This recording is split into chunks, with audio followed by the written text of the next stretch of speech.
প্রধান অতিথির আলোচনা রাখবেন হযরত মাওলানা মুফতি হাসানুজ্জামান নুমানী সাহেব, মুহতামিম শামসুন নাহার মাদ্রাসা ফুলেরহাট, ইমাম ও খতিব ফুলেরহাট কেন্দ্রীয় বাজার জামে মসজিদ।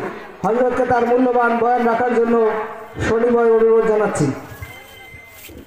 আসসালামু আলাইকুম ওয়া রাহমাতুল্লাহি ওয়া বারাকাতুহু।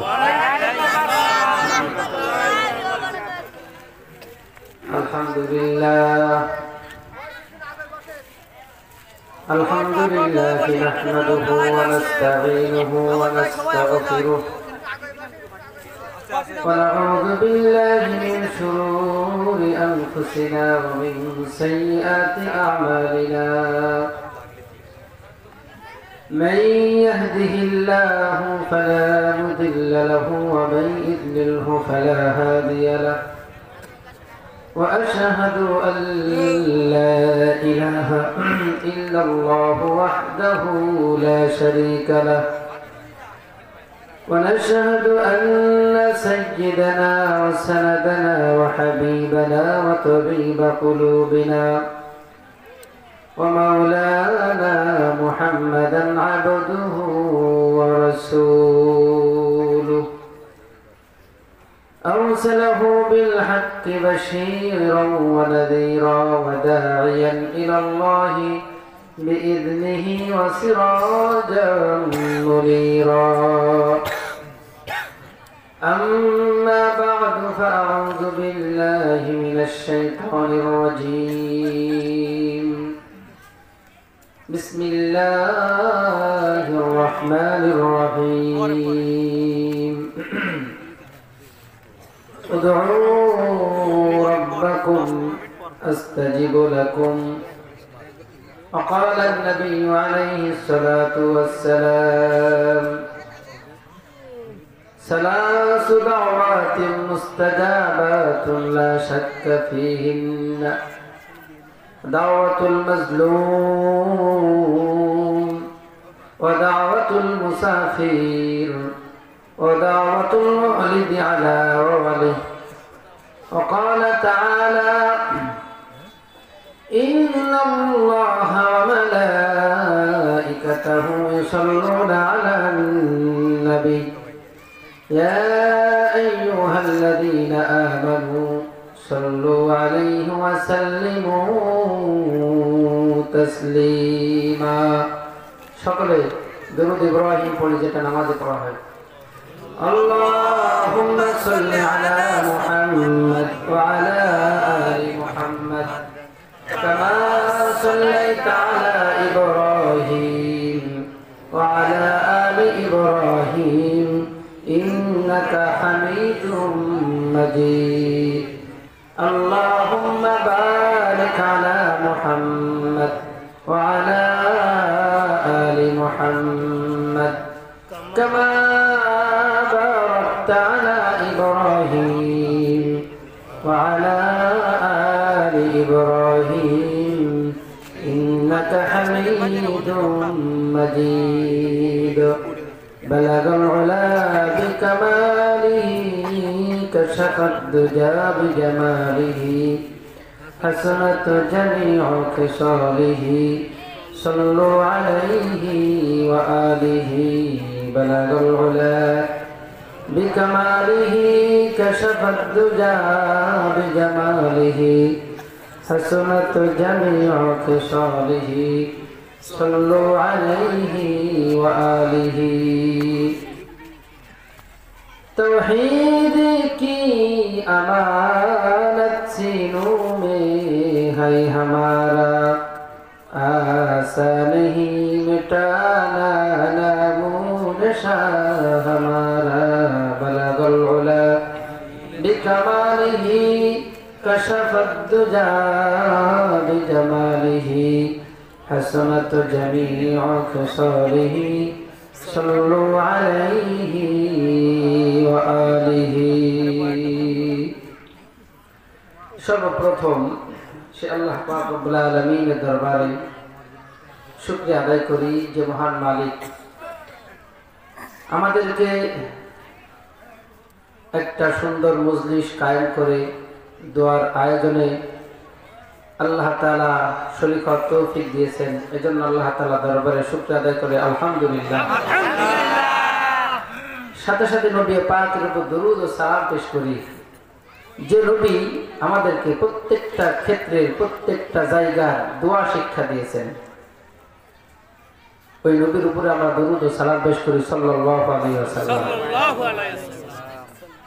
আজকের মাহফিলের সভাপতি সাহেব, ইমাম সাহেব এবং আমার সম্মুখে উপবিষ্ট দিন দরদ ইসলাম প্রিয় ইমানদার মুমিন ভাইয়েরা এবং পর্দার আলে সবচাইতে যাদের সংখ্যাধিক্য বেশি সেই মা বোনেরা, আমরা সকলেই আজকের এই মাহফিলের উদ্দেশ্য আমি যেটা বুঝলাম, মেন হলো দোয়া। মেন কি? দোয়া। দোয়া অত্যন্ত একটা মূল্যবান জিনিস। দোয়া এমন একটা জিনিস, দোয়া মানে চাওয়া। দোয়া মানে কি? কার কাছে চাওয়া? আল্লাহ তাআলার কাছে চাওয়া। আমরা যদি একজন মানুষের কাছে বারবার প্রার্থনা করি, বারবার চাই, তার বাসায় যাই, নক করি, সে খুশি হবে না বেজার হবে? বেজার হবে। আর আমাদের এমন একটা মাওলা যার কাছে না চাইলে আল্লাহ তাআলা খুশি হন। আজকে এই মাহফিল থেকে আমরা দোয়া করে চোখের পানি ফেলে নিজেদের গুনাহকে মাফ করায় আগামী কর্মকাণ্ডগুলি আল্লাহ তাআলার পথের হয়, নবী রাসূলের আদর্শের উপরে হয়। এরকম যদি হয় তাহলে আজকের মাহফিলটা কি সার্থক। এখন কি মাস চলছে? রজব মাস। আরবি কি মাস? রজবের আজকের 21 তারিখ। কত তারিখ? 21। আর রোজার কতদিন বাকি আছে? 39 দিন প্রায়, তাই তো? 39, 38, 39 দিন রমজানের বাকি। এই যে এই 38, 39 দিনে আল্লাহ রাসূলের সবচাইতে গুরুত্বপূর্ণ একটি শিক্ষা, যত ধরনের দোয়া আপনি করবেন সবচাইতে আপনার এই কয়েকদিনে আল্লাহ রাসূল হাইলাইট করেছেন যে দোয়াকে সর্বাগ্রে করেছেন এই রমজানের উদ্দেশ্যে দোয়া। স্পেশাল একটা দোয়া শিক্ষা দিয়েছেন। সে দোয়াটা কি জানেন? আল্লাহুম্মা বারিক লানা ফি রজব ওয়া শাবান। সকলে বলেন আল্লাহুম্মা বারিক লানা ফি রজব ওয়া শাবান ওয়া বাল্লিগনা রমাদান। আল্লাহুম্মা বারিক লানা ফি রজব ওয়া শাবান ওয়া বাল্লিগনা রমাদান। কারণ আমাদের সম্মুখে মূল্যবান একটি মাস। চাষি যেমন ধান রোপণের মুহূর্তটা তার কাছে মূল্যবান, ওই সময় যদি আপনি তাকে বলেন চলেন একটু ঘুরে আসি, কক্সবাজারে ফিরি, চাষি যাবে না। কারণ সে জানে আমার সঠিক সময়ে যদি আমি ধান রোপণ না করতে পারি, আমার ধান শেষ বেলায় যে দেরিতে উঠবে, অনেক সমস্যা হবে। চাষি তার সময়টাকে মূল্য দিয়ে কোথাও না যে সে সঠিক সময়ে ধান রোপণ করে। একজন মুমিন তার 12টি মাসের ভিতরে সবচাইতে মূল্যবান মাস হলো রমজান মাস। কোন মাস? রমজান মাস। একজন মুমিন আল্লাহ রাসূলের দোয়া থেকে আমাদেরকে শিক্ষা দেয়, একজন মুমিন তার রমজান মাসটাকে মূল্যবান করার জন্য 2 মাস আগে থেকে সে আল্লাহ পাক রব্বুল আলামিনের সাথে যোগাযোগ করবে। আল্লাহুম্মা বারিক লানা, আল্লাহ আপনি বরকত দিয়ে দিন, আমার অর্থের ভিতরে বরকত দিয়ে দিন, আমার মালের ভিতরে বরকত দিয়ে দিন, আমার সময়ের ভিতরে বরকত দিয়ে দিন। এই 2 মাসে আমি এত বরকত নিয়ে রমজানে হাজির হব, টাকা পয়সা কোনো কিছু আমার মাথায় থাকবে না। আমার মাথায় থাকবে, আমার মনে হবে এই রমজান মাস আমার জীবনের শেষ মাস, এই রমজানের পরে আর কোন রমজান পাবো না, এই রমজানের পরে রমজান হতে পারে আমার কবরে। এজন্য রমজানটাকে মূল্যবান করে আল্লাহ আমি এত ফসল কামাই করব, আমি জাহান্নামী হইলে রমজান মাস মাস ইবাদত বন্দেগী করে আমি জান্নাতের উপযুক্ত একজন বান্দা হয়ে যাব। সুবহানাল্লাহ। এজন্য আল্লাহ রাসূল কি শিক্ষা দিয়েছেন? দোয়া। দোয়া, এই দোয়াকে মুখস্থ আছে আমাদের। রমজান কতদিন গেছে? বেশি দিন না কিছুদিন?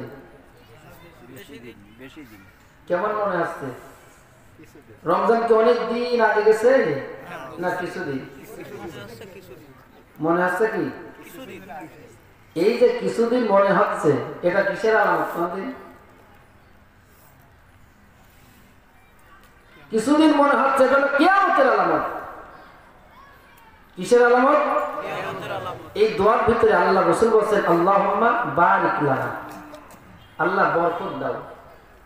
তার মানে আমাদের কিছুদিন মনে আছে, সকলেরই মনে আছে যে সেদিন বিবাহ করলাম, আমার ছেলেপেলে হয়ে ছেলেগুলো বিয়ে দিয়েছি, দাঁড়িয়ে বাড়ি পাকা শেষ, এখন কি কবরের জন্য সময় দিয়েছি, এরকম না? এটা কিসের আলামত? কিয়ামতের আলামত। কিয়ামতের আলামত কিভাবে? আজকে আমাদের সম্পদের বরকত নেই, সময়ের বরকত নেই, ফসলের বরকত নেই, কোনো কিছুর বরকত নেই। লক্ষ টাকা কামাই করে, তারপর অভাব অভাব অভাব। 1 টাকার ভিতরে যদি বরকত এসে যায়, 1 টাকার ভিতরে যদি বরকত এসে যায়, 1 টাকার মাধ্যমে সুখে শান্তিতে আল্লাহ তার জীবনটাকে পার করিয়ে দেয়। এক সাহাবী আল্লাহ রাসূলের কাছে আসছেন, কি দরকার? আমার তো অর্থ সম্পদ দরকার, অর্থ সম্পদ হলে আমি আল্লাহ রাস্তায় বেশি বেশি দান করতে পারবো। আল্লাহ রাসূল বলছে যে তোমার মতো মানুষের অর্থের দরকার নেই, বিপদে পড়বা। কিছু মানুষ আছে না, যার অর্থ তার নষ্ট হওয়ার মেন কারণ। এই জন্য আল্লাহ তাআলা দুনিয়াটাকে এমন ভাবে রাখছেন যে দুনিয়া আল্লাহ যা চায় তাকে তাই দেন, ওই ব্যক্তি যা চায় সেটা পায় না। মান কানা ইরিদু হারসাদ দুনিয়া, আল্লাহ তাআলা বলেন কোরআনের ভিতরে 2 জায়গায় বলেছেন, বলে ইসরায়েল আর শোয়ারার ভিতরে, যে মানুষ যত চেষ্টা করুক দুনিয়া তার জন্য যতটুকু বরাদ্দ অতটুকুই সে পাবে। আর দিনের কাজ আপনি যত করবেন তার চাইতে ডবলের ডবল আল্লাহ তাআলা বাড়িয়ে দিবেন। সুবহানাল্লাহ। তো দুনিয়া আল্লাহ রাসূল সাল্লাল্লাহু আলাইহি ওয়াসাল্লামের কাছে দুনিয়া আসছে যে আল্লাহ, হে রাসূল, আপনি আমাকে দোয়া করে দেন যে আমার জন্য কি হয়, অনেক সম্পদের মালিক হয়। আল্লাহ রাসূল একটা ছাগল দিলেন। কি দিয়েছেন? ছাগল দেওয়ার পরে একটা হাত দিয়ে ছাগলের পেটের উপরে কি একটু ঘষে দিয়েছেন। এই ঘষাটা কি কোন দিন? বরকত। এত পরিমাণ বরকত ওই ছাগলের মাধ্যমে হয়েছে, হাজার হাজার ছাগলের মালিক ওই ব্যক্তি হয়ে গেছে। সুবহানাল্লাহ। এটা কিসের বদৌলতে? বরকত। 1 টাকার বরকত যদি আপনার পকেটে থাকে, 1 টাকা কোটি টাকা পর্যন্ত হয়ে যাবে, এবং সেটা কি বরকতের হবে। আর কোটি টাকা যদি আপনার পকেটে থাকে, ওটা কি আপনার ক্ষতির কারণ হবে। বছর শেষে দেখবেন যে কি কিছুই তো হলো না, বাজারে যায় আর শেষ হয়ে যায়। এই জন্য আল্লাহ রাসূল এই দোয়ার শুরুতে কি বলেছেন? আল্লাহুম্মা বারিক লানা। সকলে বলেন আল্লাহুম্মা বারিক লানা, আল্লাহুম্মা বারিক লানা ফি রজব ওয়া শাবান ওয়া বাল্লিগনা রমাদান। এজন্য আপনি যখন আল্লাহ তাআলার দরবারে হাত উত্তোলন করবেন, বারবার শুধু বলবেন আল্লাহ বরকত দাও, আমার জীবনে বরকত দাও, আমার হায়াতের ভিতরে বরকত দাও। আল্লাহ পাক রব্বুল আলামিন যদি আমাদের জীবন হায়াতের ভিতরে বরকত দিয়ে দেয়, তাহলে আমরা দুনিয়াতে সফল কাম হয়ে যাব। এজন্য আমাদের এই রমজানের, এই রজব মাসে, রমজান মাস আসতে যে কয়েকদিন বাকি আছে, সবচাইতে স্পেশাল এই দোয়াটা দিয়েছেন আল্লাহ রাসূল। আমরা বেশি বেশি এই দোয়াটি করব, এবং কি বরকত নিয়ে আমরা রমজানটাকে কি করব? আলিঙ্গন করব। যে কথা বলতেছিলাম, দোয়া অত্যন্ত পাওয়ারফুল। দোয়ার মতো অদৃশ্য কোনো পাওয়ারফুল জিনিস নেই। আদ-দুআউ সিলাহুল মুমিন। দোয়া হলো মুমিনের হাতিয়ার। দোয়ার মাধ্যমে মুমিন অনেক কিছু করতে পারে। জিরোকে হিরো বানায় ফেলতে পারে, আর হিরোকে জিরো বানায় ফেলতে পারে। সেটা কি? দোয়া। দোয়া পাওয়ারফুল। আল্লাহ রাসূল বলেন দোয়া হলো মুমিনের হাতিয়ার। হাজ্জাজ ইবনে ইউসুফ নাম শুনছেন? তাকে বলা হয় ইতিহাসের সবচাইতে অত্যাচারী একজন ব্যক্তি। সাহাবীদেরকে মেরেছে। সাহাবী আল্লাহওয়ালা, সবচাইতে এই ব্যক্তির হাতে, আল্লাহওয়ালা ব্যক্তি বুজুর্গানে দ্বীন সবচাইতে বেশি হত্যার শিকার হয়েছে হাজ্জাজ বিন ইউসুফের হাতে। এই হাজ্জাজ বিন ইউসুফ বলে, আমার জীবনে আমি যত দোয়া করেছি আল্লাহ পাক রব্বুল আলামিন একটা দোয়াও আমার ফেরত দেয় নাই। সুবহানাল্লাহ। ফিরাউন দোয়া করেছে, আল্লাহ তাআলা ফিরাউনের দোয়াও কবুল করেছে। ফিরাউনকে সর্বশেষ যখন আল্লাহ পাক রব্বুল আলামিন আপনার ওয়ার্নিং দিয়েছে যে জালেম সরকারকে আর বেশি দিন রাখবে না, কিন্তু সে তো দোয়া করে আল্লাহর কাছে। একদিন দোয়া করতেছে নির্জনে, জিবরাইল আলাইহিস সালাম তার সামনে হাজির। বলছে যে তুমি তো নিজেকে ক্ষুধা দাবি করছো, আমার কার কাছে হাত তুলে মুনাজাত করছো? তোর লজ্জা পেয়ে গেছে। সেখান থেকে আল্লাহ তাআলার কাছে দোয়া করা বন্ধ করে দিয়েছে। তার মানে কি? দোয়া যতক্ষণ আছে আল্লাহ পাক রব্বুল আলামিন তার উপরে কি করবেন না? গজব দিবেন না। এজন্য দোয়া থেকে কি আগে সরিয়ে নিয়েছেন।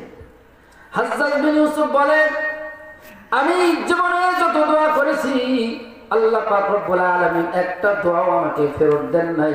প্রত্যেকটা দোয়া আল্লাহ তাআলা কবুল করে নিয়েছে। একদিন তিনি কাবার চত্বরে গিয়েছেন তওয়াফ করার জন্য। যে দেখেন যে অন্ধ কাবার চত্বরে যে আপনার দোয়া করতেছে, আল্লাহ আমি একটু বিবাহ করব, আমার কেউ মেয়েও দেয় না, আমার যে চোখ অন্ধ। আল্লাহর কাছে দোয়া করে, আল্লাহ যে কাবা শরীফের সামনে আমি দাঁড়িয়ে আছি, কাবা শরীফ দেখার সৌভাগ্য আমার নাই। দুনিয়া সাদা না কালো কোনো কিছু দেখার শক্তি আমার নাই। আল্লাহ এই চোখের আলো আপনি আমার ফেরত দিয়ে দিন। হাজ্জাজ বিন ইউসুফ পিছনে হাজির, মাজা থেকে তরবারি বের করে তরবারির বাট এখানে একটু ঘষা দিলেন। ঘষা দিয়ে বলছে কি যে এই অন্ধ, তোমার যে দোয়ার ভাব দেখছি এরকম ভাব দেখলে কি আল্লাহ দিবে না। এই যে তরবারি আমি তোমার কাঁধে স্পর্শ করলাম, আমি 7টা চক্কর দিব, এক তওয়াফ করব, এর ভিতরে যদি আল্লাহ তাআলার কাছ থেকে মুনাজাত করে দোয়া চক্ষু যদি ফেরত না আনতে পারো, আমার এই তরবারি দিয়া তোমার গর্দান নামায় দিব। হাজ্জাজ ইবনে ইউসুফ তওয়াফ করা শুরু করেছেন। 7 চক্কর যখন শেষ, ওখানে গেছে যে দেখে অন্ধের নাকের পানি আর চোখের পানি একাকার হয়ে গেছে। আল্লাহ আমি কিছু চাই না, আপনি আমার জানটাকে ফেরত দেন। হাজ্জাজ বিন ইউসুফ আমার তরবারি দিয়ে হুমকি দিয়ে গেছেন। এমন কেঁদে কেঁদে আল্লাহ পাক রব্বুল আলামিনের কাছে দোয়া করতেছে চক্ষু বুঝে। যখন চক্ষু খুলেছে, চোখের আলো আল্লাহ পাক রব্বুল আলামিন ফেরত দিয়ে দিছে। হাজ্জাজ বিন ইউসুফ বলে, বলো কত? কয়টা? কয় আঙ্গুল? বলো কত? এভাবে পরীক্ষা করে হাজ্জাজ বিন ইউসুফ বলে, এই অন্ধ, আমি বাদশা এখানে দাঁড়িয়ে যতদিন পর্যন্ত আল্লাহ তাআলার দরবারে কবুল দোয়া করেছি, আমি হাজ্জাজের একটা দোয়াও কোনোদিন আল্লাহ তাআলা ফেরত দেন নাই। তুমিও দোয়ার মতো দোয়া করেছো, আল্লাহ তাআলা তোমার চোখের আলো ফিরাই দিয়েছে। সুবহানাল্লাহ। এজন্য দোয়া করবেন। আর দোয়া সিলাহুল মুমিন, দোয়া হলো মুমিনের হাতিয়ার। আমিও জীবনে অনেক দোয়া করেছি, প্রত্যেকটা দোয়া আল্লাহ পাক রব্বুল আলামিন কবুল করেছে। একটা দোয়া সবচাইতে গুরুত্বপূর্ণ। কোন ব্যক্তি যদি তার জীবনের শেষ মুহূর্ত পর্যন্ত এই দোয়াটা তার নিজের জীবনে আবশ্যক করে নাই, আল্লাহ তাআলা দুনিয়া এবং আখিরাত উভয় জাহানে তার কামিয়াবি আর সফলতা দিয়ে দিবে। কে শিক্ষা দিয়েছে? আল্লাহ। কত নবীর দোয়া, প্রত্যেকটা নবী যত রকম দোয়া করেছেন আল্লাহ তাআলা পছন্দ করে করে করে করে ওই সমস্ত নবীদের দোয়া কুরআনুল কারীমের ভিতরে ঢুকাই দিয়েছেন। আমরা কি দোয়া করি? এক সপ্তাহ যাবত দেখেন ওই গদবান্দা কিছু হাত উত্তোলন করে কি ওই দোয়ার ভিতরে কি আছে আমরা জানিও না, কোন দোয়াই করি না। আল্লাহ রাসূল বলেন তোমার যদি একটা স্যান্ডেলের ফিতা যদি ছিঁড়ে যায় সর্বপ্রথম আল্লাহ তাআলার কাছে চাইবে। আমরা কি চাই? আল্লাহ রাসূলের শেখানো সুন্নাত হলো হঠাৎ যদি কোনো এমন একটা সংবাদ শোনো, মুসিবতের সংবাদ, ধরে নেন আপনার সন্তান অ্যাক্সিডেন্ট করেছে, ওই সময় আপনার কাজ কি? আল্লাহ রাসূলের সুন্নাত তরিকা কি? এত বড় একটা দুর্ঘটনা যদি আপনি সম্মুখীন হন, শোনেন, সর্বপ্রথম আপনার কাজ কি? একটা দোয়া পড়া। কি? আল্লাযীনা ইযা আসাবাতহুম মুসিবাহ ক্বালু ইন্না লিল্লাহি ওয়া ইন্না ইলাইহি রাজিউন। আল্লাহ তাআলা বলেন যখন তোমার সামনে মুসিবত আসবে তোমার জবান দিয়ে যেন ইন্না লিল্লাহি ওয়া ইন্না ইলাইহি রাজিউন বের হয়ে যায়। আমরা জানি এটা কি? মৃত্যুর দোয়া। এটা কোন দোয়া জানি আমরা? আপনি যদি সামান্য হোঁচট খান তখন কি বলবেন? ইন্না লিল্লাহ। যে কোনো দুঃসংবাদ শুনবেন সঙ্গে সঙ্গে কি? ইন্না লিল্লাহ। কিন্তু আপনার সন্তান অ্যাক্সিডেন্ট হয়েছে, এটা শোনার পরে আপনার আমল কি? ইন্না লিল্লাহ পড়ার পরে 2 রাকাত সুন্দর করে মহব্বতের সহিত 2 রাকাত ওযু করে 2 রাকাত নামাজ পড়বেন। তারপরে কি? যাবতীয় কাজ সমাধান করবেন। তাহলে সর্বপ্রথম দায়িত্ব কি? দোয়া করা। 2 রাকাত নামাজ মানে কি? সালাতুল হাজত। এখন আপনার কি প্রয়োজন? এই প্রয়োজন আল্লাহ আমার সন্তান যে অ্যাক্সিডেন্ট করেছে সহজে এখান থেকে আমার পরিত্রাণ দিয়ে দিন, সহজে যেন আমি এটা সমাধান করতে পারি। এটাই কি? দোয়া। বদরের যুদ্ধ যখন আরম্ভ হবে আল্লাহ রাসূল হলেন প্রধান সেনাপতি।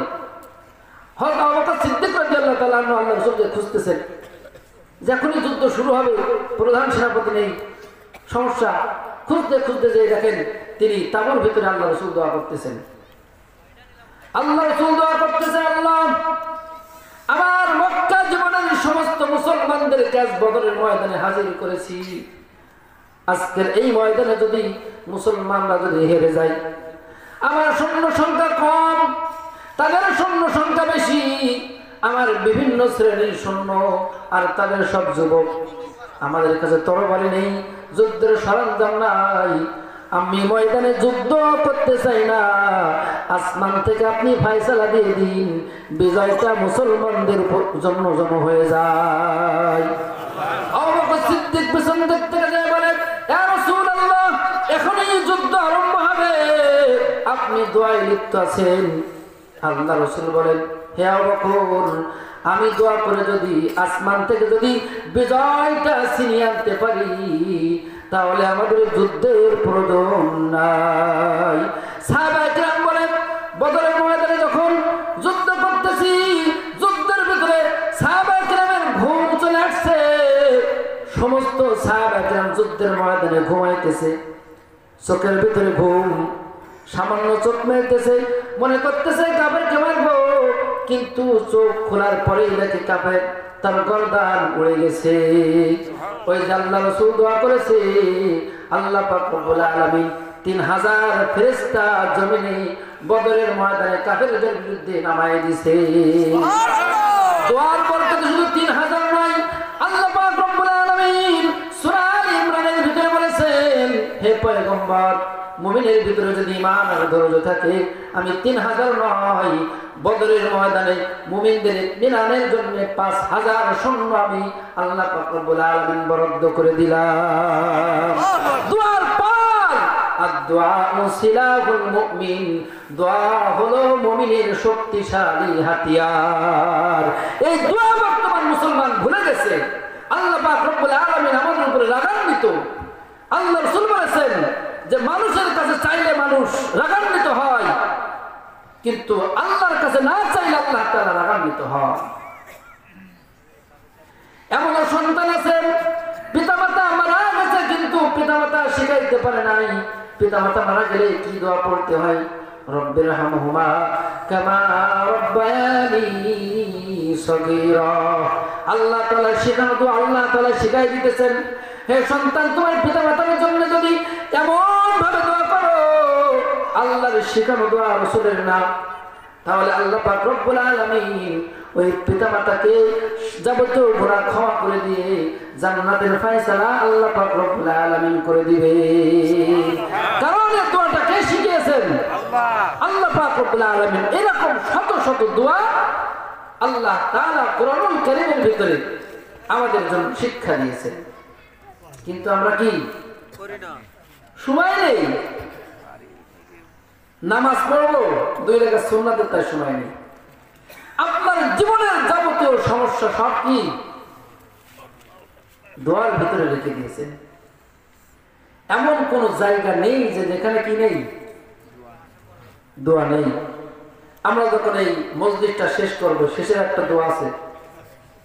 এখান থেকে হাঁটতে হাঁটতে যখন আপনি সমতল ভূমিতে যাবেন একটা দোয়া আছে, আপনি যখন বাসায় শুইতে উঠবেন একটা দোয়া আছে, ঘরে ঢুকবেন একটা দোয়া আছে, আপনি বাথরুমে যাবেন দোয়া আছে, বের হবেন দোয়া আছে, খাবেন দোয়া আছে, আপনি ঘুমাতে যাবেন দোয়া আছে, ঘুমের মাঝখানে জেগে উঠবেন দোয়া আছে, ঘুম থেকে জেগে উঠবেন দোয়া আছে। কোথায় যাবেন এমন কোন জায়গা নেই যেখানে কি নেই, দোয়া নাই। কিন্তু আমরা জানি না, শিখতেও রাজি না, পারিও না।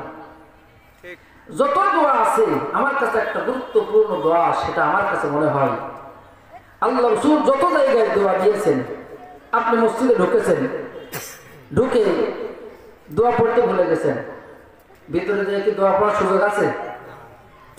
যেটা পিছনে চলে গেছে আর কি সামনে আর কোনো সুযোগ নেই। অর্থাৎ এক কথায় আপনি যদি দোয়া পড়তে ভুলে যান, দ্বিতীয়বার আর দোয়ার কি নেই, সুযোগ নেই। কিন্তু একটা জায়গায় আছে সুযোগ। কোন জায়গায়? দোয়া পড়িনি তার কোন জায়গায় কব কি, মোটেও পড়িনি দোয়া, বলবো কোন জায়গায়, এমনি তো ভুলে গেছি। খাবার শুরুতে যদি আপনি দোয়া পড়তে ভুলে যান, তাহলে কি মাঝখানে যদি মনে আসে, তাহলে একটা কি আছে, দোয়া আছে। এই মাঝখানে কেন আল্লাহ রাসূল দোয়া দিলেন আর কোন জায়গায় দিলেন না? তাহলে এটা কত গুরুত্বপূর্ণ না হলে আল্লাহ রাসূল খাবার শুরুতে ভুলে গেলে মাঝে দোয়া দিয়েছে। আল্লাহ পাক রব্বুল আলামিনের কাছ থেকে যখন শয়তান আসবে, ওই সময় 10টা বিষয় সাব্যস্ত করে নিয়ে আসে। এর ভিতরে আল্লাহকে বলে, আল্লাহ এই জমিনের মালিক সব বনি আদমকে বানাইছে, চাকরি চুকরি যা আছে সব কি বনি আদম করবে। আমি যদি শয়তান একটা হোটেলে যাই আর বলি আমি শয়তান, আমাকে কেউ খেতে দেবে না, কেউ চাকরিও দেবে না, আমার কাছে কেউ জমি জমা বিক্রিও করবে না।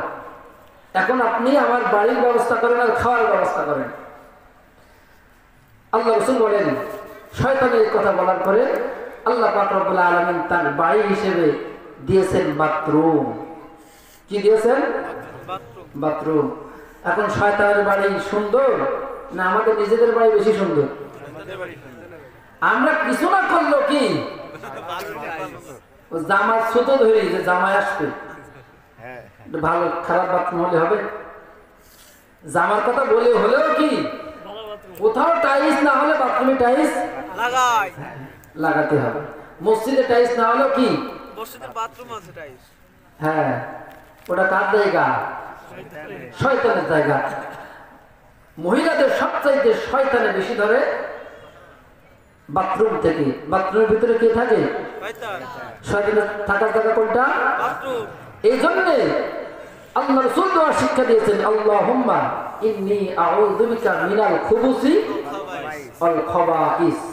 খারাপ শয়তান, খারাপ জিন থেকে কি আমি আপনার কাছে পানাহ চাইতেছি। আর দ্বিতীয় যে আমার খাবার, আল্লাহ তাআলা বলেন, যে ব্যক্তি খাবার শুরুতে বিসমিল্লাহ না বলবে ওই খাদ্যটা হলো শয়তান। আপনি যখন বিসমিল্লাহ পড়েননি, তাহলে ওই খানার সাথে কে শরীক হয়েছে? আপনার সাথে সাথে শয়তান শরীক হয়ে গেছে। আপনি আর শয়তান মিলে যে খানা খাইতেছেন, শয়তানের থেকে একটা আইটে উচ্ছিষ্ট আপনার খানার সাথে আসতেছে না? আবার শয়তান পাশাপাশি বসে একটা কি আছে, আসর প্রতিক্রিয়া আছে না? এই কারণে আমাদের মানুষের ভিতরে শয়তানি প্রভাব বেশি, শয়তানি উচ্ছিষ্ট, শয়তানি ওই যে আইটে আমাদের পেটের ভিতরে কি খাবার সাথে সাথে চলে যাচ্ছে, ওই খানার মাধ্যমে ওই খানার শক্তি যে তাকে ইবাদত বন্দেগীর দিকে ডাকবে, তার চাইতে বেশি খারাপ কাজে।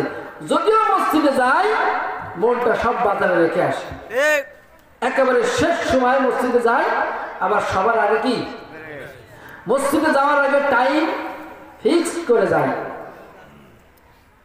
হুজুর যদি 2-1 মিনিট যদি দেরি করে ফেলে, তাহলে কি আপনার ফিক্স টাইম থেকে অতিরিক্ত কি এবার সমালোচনা শুরু হবে যে হুজুর আজকে লম্বা কিরাত দিয়ে নামাজ পড়াইছে। আপনি হুজুর দেবেন, আমার হাঁটুর ব্যথা, এই ব্যথায় কত সময় দাঁড়ানো যায়? যতই কমা যাবে আর এতে কি হবে? অভিযোগে জোর হবে। আমি মুরব্বী মানুষ, এত সময় কিরাত পড়লে কি নামাজে দাঁড়ানো যায়? এই জন্য তো আমি মসজিদে যাইনি।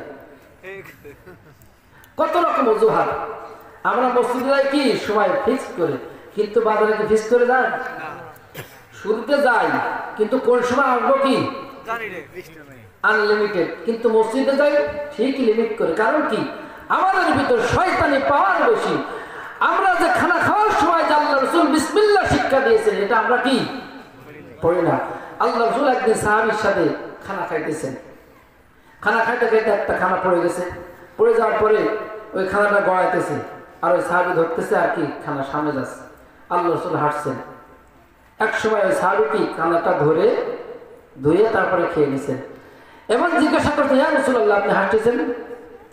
আল্লাহ রাসূল বলে, আমি দেখলাম যে ওই বরকতি খানাটা শয়তান নেওয়ার জন্য অনেক চেষ্টা করেছে, তুমি শয়তানকে ফেল করে তুমি কি খানাটা সিনায় তুমি খেয়ে ফেলেছো। সুবহানাল্লাহ।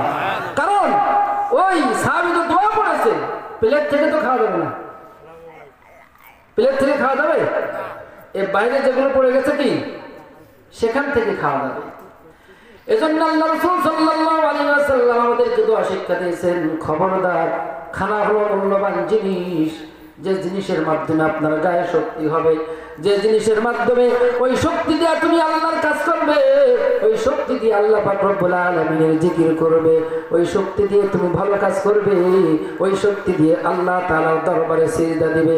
যে খানার মাধ্যমে মানুষের ভালো কাজ এবং মন্দ কাজের শক্তি অর্জন হয়, ওই খানার শুরুতে যদি তুমি আল্লাহ তাআলার নাম না বলো, শয়তান শরীক হয়ে যাবে।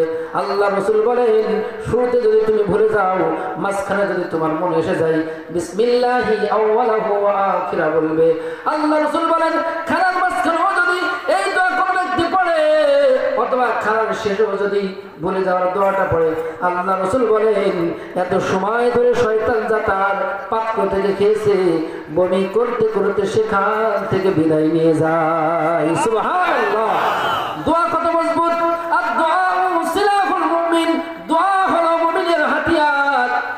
হযরত ইমাম বুখারী রাহমাতুল্লাহ আলাইহি তিনি জন্মন্ধ ছিলেন, জন্ম হয়েছে অন্ধ। মায়ের অনেক স্বপ্ন ছিল, আমার সন্তানকে বড় হাফেজ বানাবো, আমার সন্তানকে বড় আলেম বানাবো। যখন অন্ধ হয়েছে, মায়ের মনটা ভেঙে চুরমার হয়ে গেছে। তিনি জানেন আল্লাহ রাসূল সাল্লাল্লাহু আলাইহি ওয়াসাল্লাম বলেছেন, দাওয়াতু সালাসাতুন লা শাক্কা ফীহিন্না, তিনজন ব্যক্তির দোয়া আল্লাহ পাক রব্বুল আলামিন কখনো ফেরত দেন না। তার ভিতরে একটা দোয়া আছে, কোন মা যদি নিজের সন্তানের জন্য দুই হাত তুলে আল্লাহর কাছে দোয়া করে, আল্লাহ পাক রব্বুল আলামিন ওই হাত কখনো ফেরত দেয় না। এভাবে ইমাম বুখারীর মা আল্লাহ পাক রব্বুল আলামিনের কাছে দোয়া করতেছেন, মাগরিবের নামাজ পড়ে দোয়া করতেছেন, আল্লাহ আমার সন্তানের চোখের আলো আপনি ফেরায় দেন। কেঁদে কেঁদে কেঁদে কেঁদে আল্লাহ পাক রব্বুল আলামিনের কাছে দোয়া করতেছেন। ইমামে বুখারী রাহমাতুল্লাহ আলাইহি পিছন দিক থেকে বলে, মা আমার চোখে এখন সবকিছু আমি দেখতে পাই।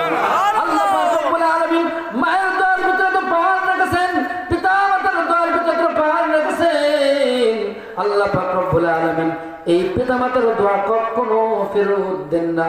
রাসূলের সত্য জবানের কথা, লা শাক্কা ফিহিন্না, পিতা মাতার দোয়া কখনো আল্লাহ পাক রব্বুল আলামিন ফেরত দেন না।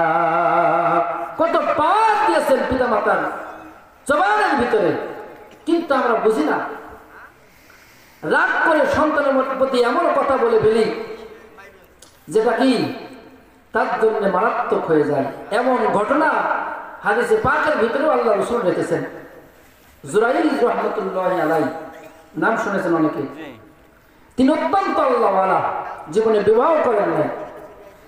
কোলাহল থেকে তিনি দূরে চলে গেছেন নির্জনে। আমি ইবাদত বন্দেগী করবো, আমার ইবাদত বন্দেগীতে কেউ যেন কি ব্যাঘাত না ঘটায়, সারাদিন নামাজ পড়েন। তার মা গেছেন একদিন, জুরাইল তিনি নামাজে আছেন, চিন্তা করতেছেন আমি আল্লাহ তাআলার সামনে দাঁড়ায় আছি আর পিছনে আমার মা, আমি আল্লাহর ডাকে সাড়া দেব না মায়ের ডাকে সাড়া দেব, দ্বিধাদ্বন্দ্বে আছেন। এই চিন্তা করতে করতে তার মা চলে গেছে। এইভাবে 3 দিন হয়েছে। 3 দিন হওয়ার পরে মার রাগ হয়ে গেছে, তুমি মায়ের চেহারা দেখো না, আমি বারবার তোমাকে ডাক দিই, আল্লাহ তাআলা যেন তোমাকে বেশ্যার চেহারা দেখায়। কে দোয়া করেছে? মায়ের জবান কেমন? লা শাক্কা ফিহিন্না। আল্লাহ তাআলা এই দোয়া কি করেন না, ফেরত দেন না। দোয়া হলো 3 প্রকার।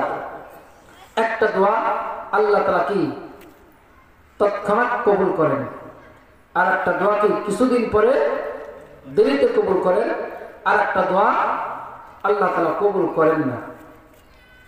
যেটা করেন না এটার প্রতিদান আল্লাহ পাক রব্বুল আলামিন কিয়ামতের ময়দানে দিবেন।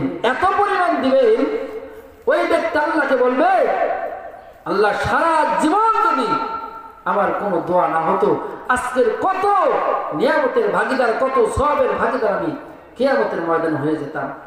এই জন্য আল্লাহ রাসূল বলেন, তোমার একটা দোয়াও কি যাবে না, ফেরত দেওয়া হবে না।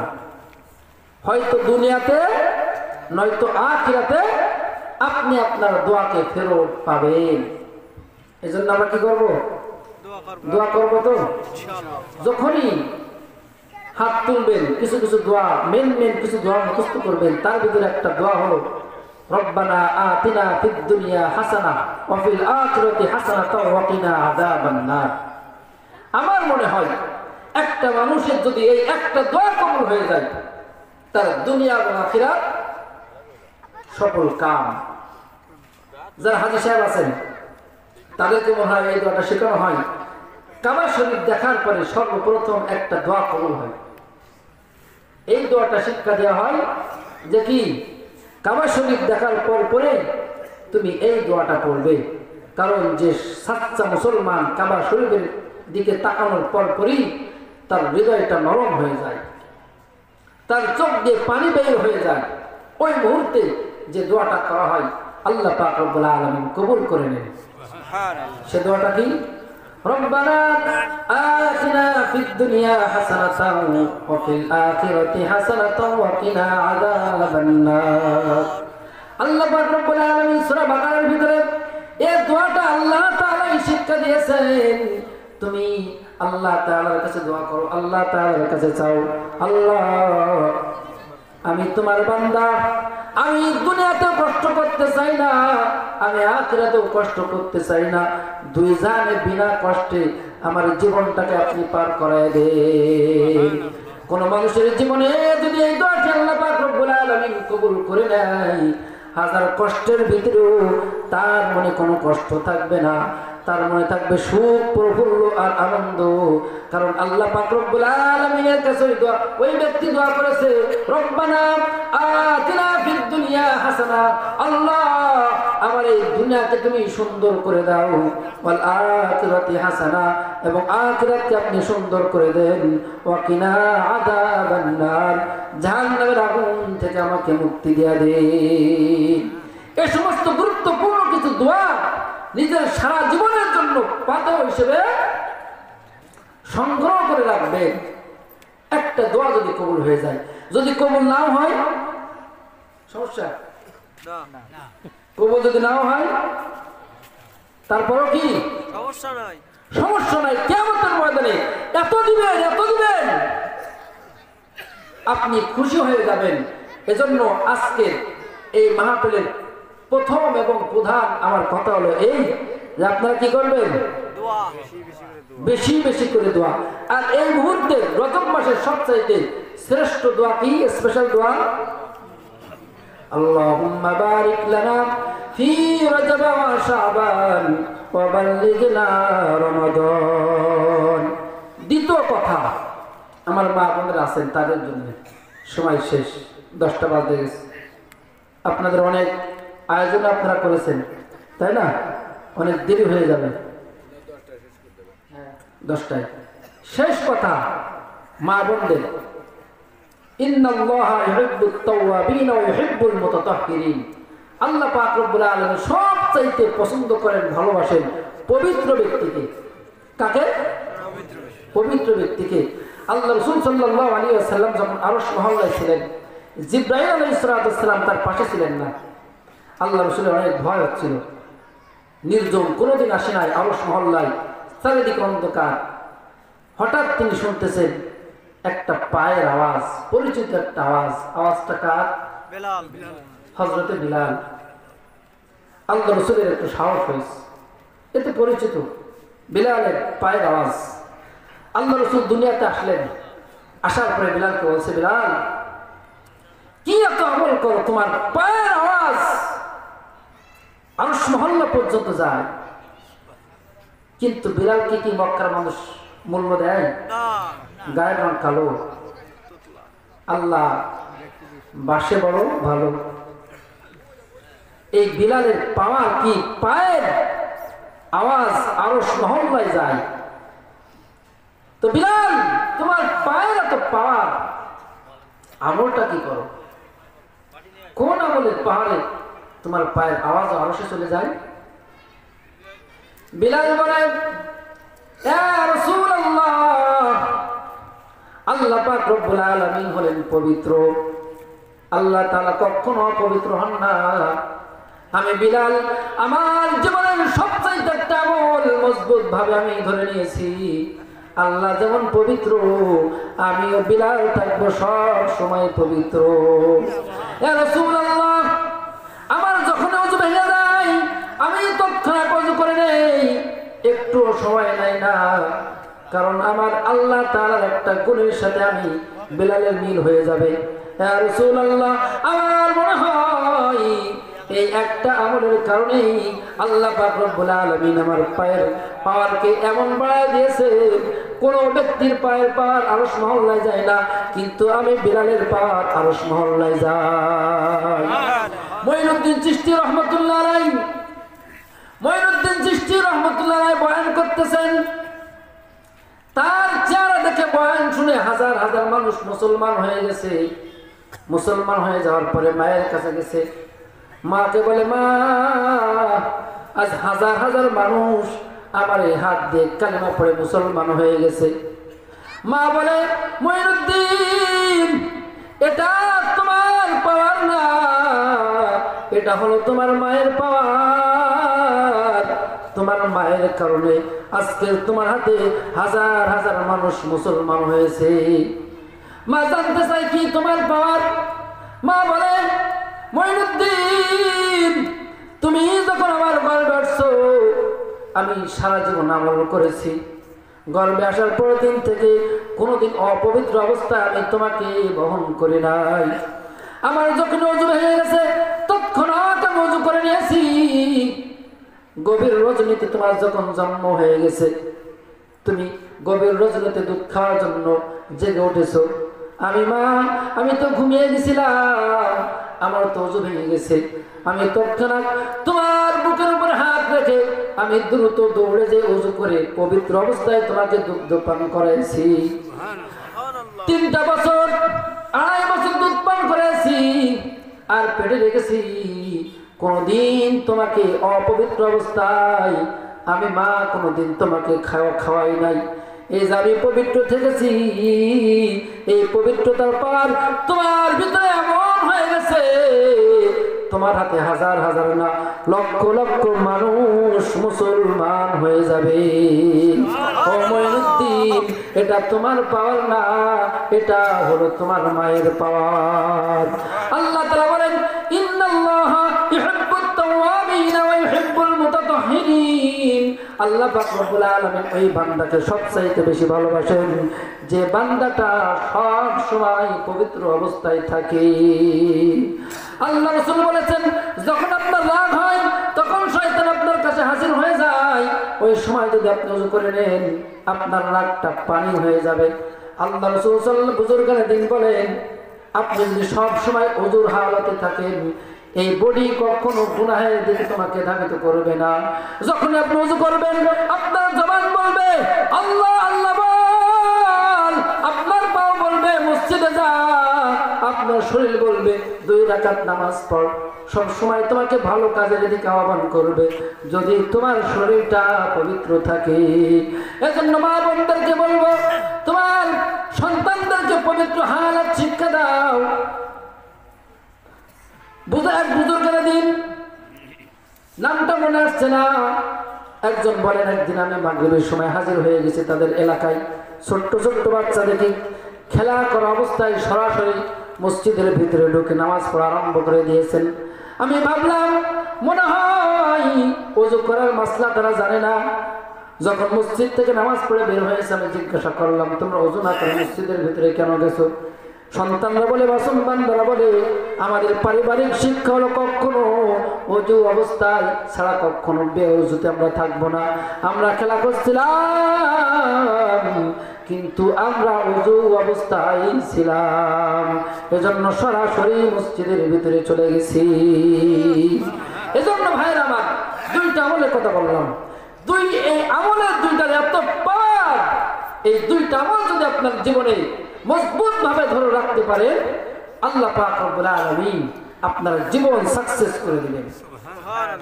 এই সমস্ত জিনিস আনতে গেলে সবচাইতে বেশি আসে সংস্পর্শের মাধ্যমে। কিসের মাধ্যমে? সংস্পর্শ। এই ইসলাম আমাদের নবী আর আগের নবী সম্পূর্ণ আলাদা। আগের নবীদের যত কিতাব আল্লাহ তাআলা দিয়েছেন সবগুলো সরাসরি কিতাব আকারে কি দিয়েছেন? সামনে দিয়েছেন। আর আমাদের এই কোরআন মাজিদ আস্তে আস্তে 23 বছর যাবত কোনো কি বই আকারে না। মুসা নবীকে 40 দিন রোজা রাখায় বিশাল বড় তাওরাত কিতাব মাথায় নিয়ে কি এলাকায় চলে গেছে, যে আল্লাহর পক্ষ থেকে কি এটা নাজিল করেছেন। প্রত্যেকটা কিতাব আল্লাহ তাআলা সরাসরি নবীকে হাতে ধরাই দিয়েছেন। কিন্তু আমাদের এই কোরআন মাজিদ কিভাবে? হৃদয়ে। কোথায়? সরাসরি আল্লাহ তাআলা হৃদয়ে নাজিল করেছেন। হৃদয় থেকে হৃদয়, অন্তর থেকে অন্তর। এজন্য কোরআনের হাফেজ পাবেন কিন্তু তাওরাতের হাফেজ আপনি পাবেন না, ইনজিলের হাফেজ আপনি পাবেন না, জবরের হাফেজ আপনি পাবেন না। কারণ কি? সেগুলো কিতাব আকারে, আর আল্লাহ তাআলা কোরআন মাজিদকে কি সিনার ভিতরে দিয়েছেন। এজন্য এই জামানায় নবীর যুগ থেকে নিয়ে আমাদের এই আমলের পাওয়ারগুলো আমাদের ভিতরে আসতে হলে কি লাগবে? সিনা, সোহবত, সিনা বা সিনা। এজন্য বলেন আলাইকুম বিমাজালাসাতিল উলামা, তোমাদের জন্য আবশ্যক করে দেওয়া হয়েছে উলামায়ে কেরামের মজলিস। কেন আবশ্যক করে দেওয়া হয়েছে? যে এখানে বসলে কি সোহবতের মাধ্যমে কি ভালো কাজের স্পৃহা বাড়বে, মন্দ কাজ আস্তে আস্তে দূরে চলে যাবে। এজন্য দেখবেন, আমার নিজে দেখা, বাগারপাড়ায় যখন ছিলাম, ছেলেটা অত্যন্ত খারাপ ছিল, যে কোনো ভাবে ধরে চরমনায় নিয়ে গেছে। 3 দিনে মানুষ যে এত পরিবর্তন হয়, এটা আশ্চর্য। এটা বোঝানো সম্ভব না। আপনার পরীক্ষা করতে পারেন, এলাকার সবচাইতে বকাটে ছেলেকে একটু ধরে কি তাবলীগে নিয়ে যাবেন অথবা কি চরমনায় নিয়ে যাবেন, দেখবেন কি ওই মাঠের থেকে টাকা না থাকলেও হাওলাত করে একটা গোল পাঞ্জাবি কিনে একটা পাগড়ি মাথায় দিয়ে কি গ্রামে হাজির। 3 দিনের সোহবাত। এজন্য আল্লাহ তাআলা আমাদেরকে বলেছেন, হে আইয়ুহাল্লাযীনা আমানু কুনু মা'আস সাদিকিন, তোমাদের জন্য আবশ্যক করে দেওয়া হয়েছে ভালো মানুষদের সোহবাত। এজন্য ভাইরা আমার, নিজেদেরকে পরিবর্তনের সহজে পরিবর্তনের কয়টা পদ্ধতি, সেটা হলো কি? তাবলীগে চলে যাওয়া অথবা চরমনায় চলে যাওয়া। এটা আমার জীবনে দেখা, আপনারা পরীক্ষা করতে পারেন। এলাকা থেকে চরমনায় কবে যাচ্ছে? 26 তারিখ। 26 তারিখ। কে কে যাচ্ছেন একটু দেখি। আলহামদুলিল্লাহ, অনেক মুজাহিদ, অনেক মুজাহিদ। এলাকাটা যদি এক কেন্দ্রিক হয়ে যায় তাহলে কি ঈমান আমল করতে সহজ হয়। আজ যারা বাকি আছে, নতুন করে কেউ নিয়ত করা যায় না যে আমি কি লিস্টে নাম আমার ছিল না, কিন্তু আজকে আমি কি নিয়ত করেছি চরমনায় যাব। কয়দিন লাগবে? 3 দিন। কয়দিন? একদিন দেখে আসেন। 26 তারিখে রাত্রে যুবক ভাইরা, মুরব্বীরা যারা এখনো পর্যন্ত যান নাই, একবার দেখে আসেন। বললাম না, নিজের চোখে দেখেছি বাঁকার পড়ায় এত বখাটে ছেলে 3 দিন মাত্র গেছে। তে পাওয়ার বেশি দিন ছিল না, মনে হয় 2 মাস। 3 দিনের চার্জে কয়দিন? 2 মাস। সে যদি কি কন্টিনিউ করতো যে মাসে মাসে একটা হালকা হয়, এখানে কি যদি রেগুলার হতো তাহলে এটা তার কি টিকে যেত। এই যে বিশাল চার্জ দিয়ে আনছে নতুন ব্যাটারি, একেবারে না যে এমন লো হয়ে গেছে যে 2 মাস পরে নেই। আপনারা যে দেখেন, আপনার সন্তান আপনার কথা শুনে না, আপনার পিতা নামাজ কালাম পড়ে না, জোর করে 3 দিনের ওখানে পাঠিয়ে দেন।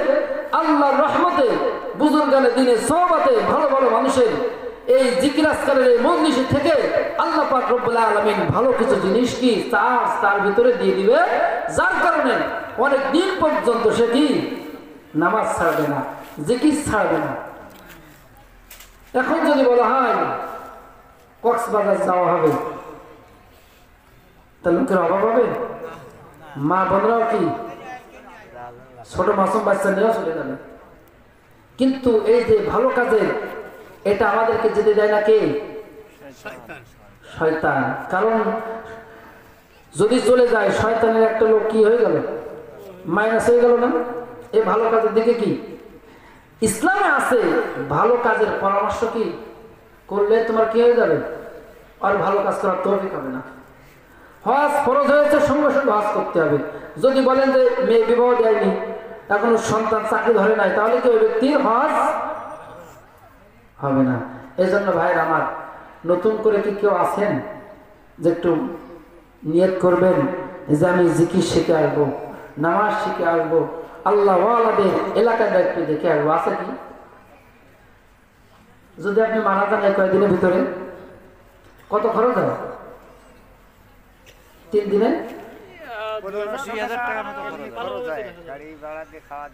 টাকার অভাব।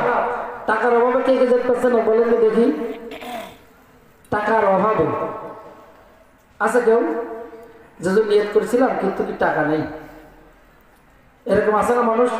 সত্যি আছে তো এরকম, যে অসহায়, এমন অসহায় একদিন জন্য দিলে কি সংসার চলে না। আল্লাহ রাসূল সাল্লাল্লাহু আলাইহি ওয়াসাল্লামের আমল, কোন ব্যক্তি যদি আল্লাহ রাসূলের কাছে ভিক্ষা চাইতেন, আল্লাহ রাসূলের কাছে কিছু নেই, হাওলাত করে দিয়ে হলেও কি করতেন? তাকে ভিক্ষা দিতেন। কারণ কি এই সুযোগ আর পরে নাও আসতে পারে। এই জন্য আল্লাহ রাসূল হাওলাত করে দিয়ে হলেও ওই ভিখারির হাতকে ফেরত দিতেন না। টাকা পয়সার জন্য ভালো কাজের কি অবহেলা করা মানে কি শয়তানের দলে দলভুক্ত হয়ে যাওয়া। আপনি যে দেখেন কিছু কিছু কাজ জোর করে করতে হয়, কিছু কিছু কাজ কি মসজিদে আপনার মন চায় না বসতে, কিন্তু জোর করে বসাতে হয় ভালো জায়গা। এক বুজুর্গ তিনি মসজিদ থেকে বের হয়েছেন আর বলছেন যে তুমি কি আমার খোদা আর আমি কি তোমার গোলাম? বারবার এই কথা বলতেছেন। একজন বলতেছে কি তুমি কি পাগল হয়ে গেছে কথা বলছো? কষ্ট বাড়ি থেকে আজকে আমি নিয়ত করে আসছি যে মাগরিবের নামাজ পড়বো, ঈশা পর্যন্ত মসজিদে বসে থাকবো। আর এই ভিতরে নকশ শুধু বলছে চল চা খেয়ে আস। এত লম্বা নিয়ত করেছিস না? বসে থাকতে ভালো লাগে। এই বলে বলে আমার এই গেট পর্যন্ত নিয়ে আনছে। আমি শুধু বারবার সব বলছি, না আমি যাব না, তুই তো আমার খোদা না, তোর কথা আমার মানতে হবে। এই শুধু কার সাথে বকাবকি করছে? নফসের সাথে। এই নফসের সাথে বোঝাপড়া করার জন্য কি এই সমস্ত এলাকা, এই সমস্ত জায়গায় না গেলে বুঝবেন না যে নফস আমার ভালো দিকে নিয়ে যাচ্ছে না মন্দ দিকে নিয়ে যাচ্ছে। এজন্য ভাই আমার এমন ভালো কাজে নিয়ত করা যায় না, জোর নেই। যদি কক্সবাজারের কথা বলি তাহলে এক সপ্তাহ ট্যুরেও মানুষ যায়, প্রত্যেক বছর একটা নির্ধারণ করে রাখে যে বাজার কেন্দ্রিক যে আমরা বছরে একবার 5 দিন কি যে কোনো জায়গায় ট্যুর দেব, কিন্তু ভালো কাজের নসিব, ভালো কাজের নিয়ত পাওয়া যায় না। ওইগুলো উৎপন্নর সাথে হয়, এইগুলো কি জোর জবরদস্তি ফিরে করে দিল পড়া কোপালে ওটা কি গ্রহণ করে না। এটা আমাদের বদ নসিবের কারণ। আছেন কি কেউ যাবেন, টাকার অভাব যেতে পারছেন না, তার একটা ব্যবস্থা করা যাবে কি? নতুন মানুষ জান নাই এমন ব্যক্তি তো অনেক আছেন এর ভিতরে, নিয়ত করা যায় না, সব আছে না, নিয়ত করা যায় না। আল্লাহ পাক রব্বুল আলামিন আমাদেরকে হেদায়েত দান করেন। নিয়ত করেন এবছর না হয় কি সামনে বছর, এবছর না হয় কি সামনে বছর ভালো কাজে জায়গা কি করবেন, নিয়ত করবেন। আল্লাহ পাক রব্বুল আলামিন নিয়ত গুনাও কি দেন, বরকত দিয়ে দেন।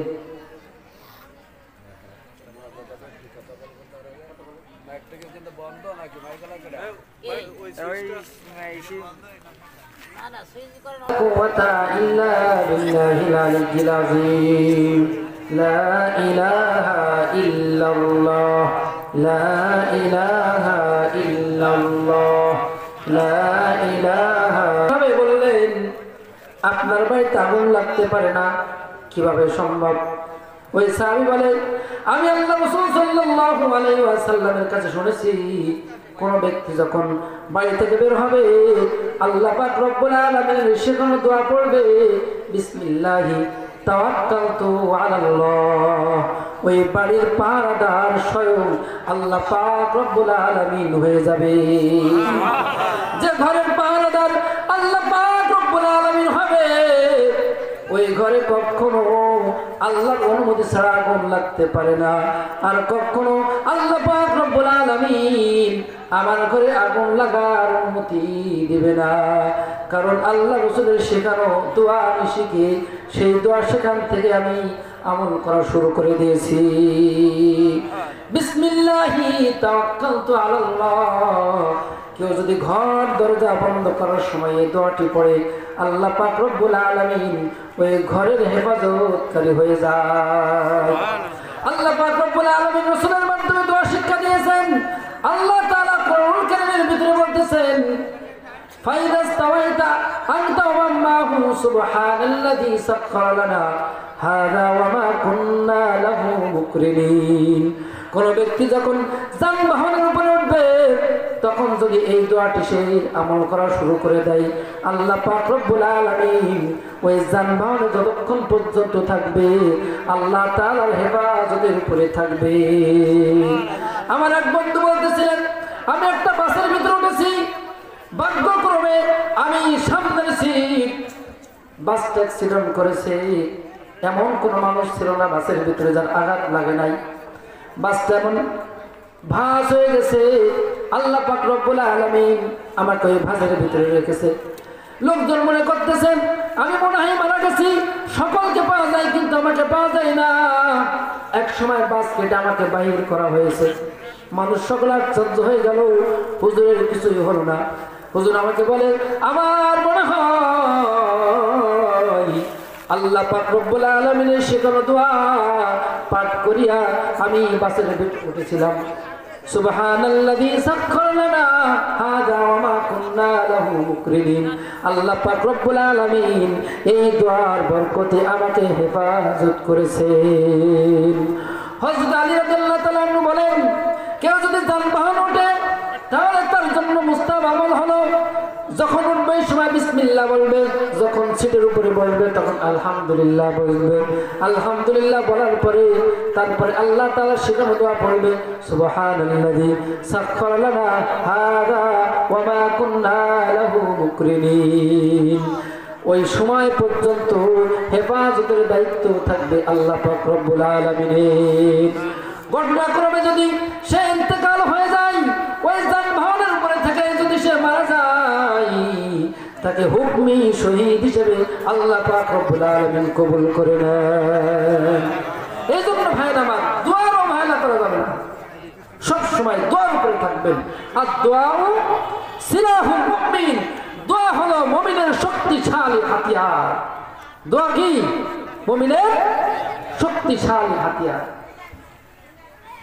এমন কোন জায়গা নেই আপনি যদি জালেম বাদশার কাছেও যান, সেখানেও কি আছে? দোয়া আছে। জালেম বাদশার সামনে দাঁড়িয়ে আপনি সেই দোয়া পড়লে ওই জালেমের মন আল্লাহ তাআলা নরম করে দিবে, আপনি যা বলবেন তাই শুনবেন। সুবহানাল্লাহ।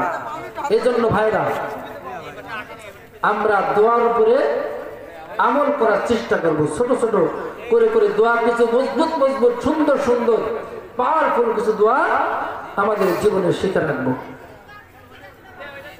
আল্লাহ পাক রব্বুল আলামিন আমাদেরকে দোয়ার উপরে আমল করার তৌফিক দান করেন, সর্ব অবস্থায় পবিত্র হালাতে থাকার তৌফিক দান করেন। আমিন। ওয়া আখিরু দাওয়ানা আলহামদুলিল্লাহি রাব্বিল আলামিন।